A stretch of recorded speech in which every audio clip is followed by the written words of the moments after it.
Hello everyone, my name is Gwyneth. So say you are a soft gel tech. So you're a nail tech and you use soft gel, or you are a DIYer at home and you use soft gel for yourself and it wears really well, and you may use it for a couple of your friends and it wears really well, but you use it on, say, a family member or somebody who maybe is a little rougher on their nails and you can't figure out like how to get their gel to stay on.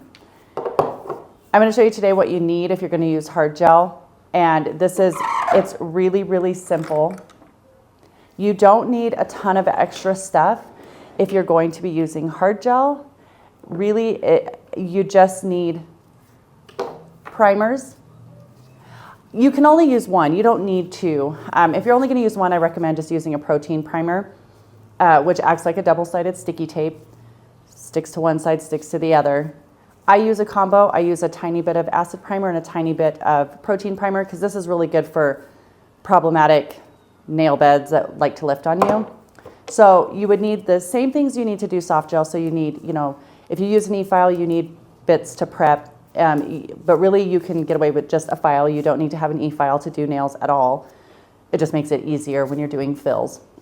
So you need a file, cuticle pusher, or orangewood stick to push the proximal fold back to prep the nail. You need an alcohol acetone cleanser for the nail plate because you got to get all the oils, all the dust, because gel likes to lift if anything is there, even the tiniest bit of dust. So you need a cleanser, you're going to need some sort of primer, and you're going to need just one kind of gel. You don't need tons of different types of gel.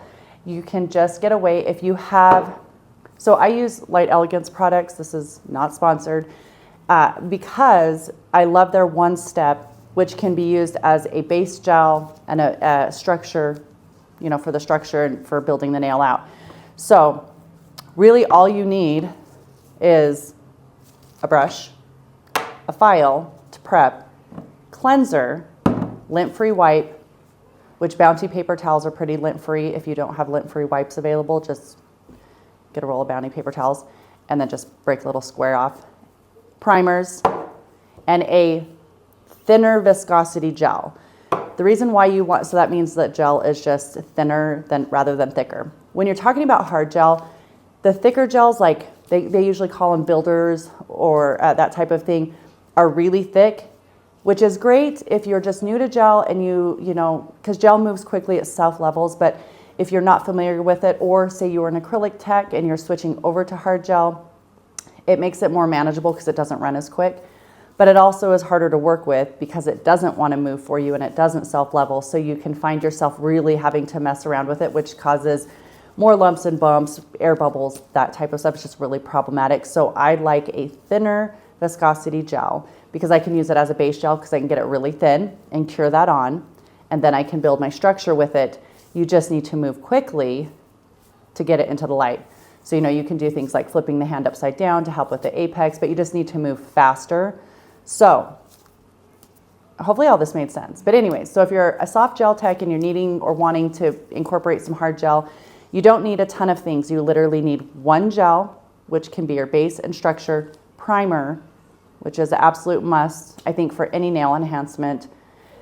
Do all clients need it? No. Do you want to weed through and figure out which ones don't? No, I don't think you should, because you're going to end up with unhappy clients if they have excessive lifting and nails popping off. So just prep, cleanse, prime, base coat, cure with your base gel. When I say base coat, it's the same gel. It's just a thin layer. We have all this confusion now because there's so many people doing gel nails, and they're kind of making it more complicated than it needs to be. It's really rather simple. So again, file or e-file, cleanser, primer, gel, thinner hard gel. You need a brush, and a cleanup brush is also helpful, like an angled brush. And a little, like a detailing brush, an art brush, is really helpful for helping you move the gel around too, because the less you mess with hard gel, the easier it is to work with. You're barely touching it. You're not shoving it around and smushing it around and swiping all around. You are laying a base coat down, taking a blob of gel, pulling it on, letting it level, getting it into the light quickly. And then you just top coat or use gel polish over the top as you would if that's how you do nails. And yeah, so that's all you need. Really, it's very minimal things that you need to do a hard gel manicure or extensions, either or. So anyways, hopefully that was helpful. If you found it was, please leave a comment down below. Please subscribe if you would like to. And let me know if you have any questions about anything that I can help elaborate on. I know that's kind of just thrown together and super quick. It's just kind of how I do things. And I've been a nail tech for 20 years, and I am primarily a hard gel tech. I've been doing it for a very long time, the last 10 to 12 years. And before that, I was an acrylic tech, and I still use acrylic too. But not for, just for like 3D art and stuff like that, or, there's some other things that I would use it for. But anyways, all that to say, thank you for being here. Please hit like and subscribe, leave a comment down below, and I hope you have a great day. Bye-bye.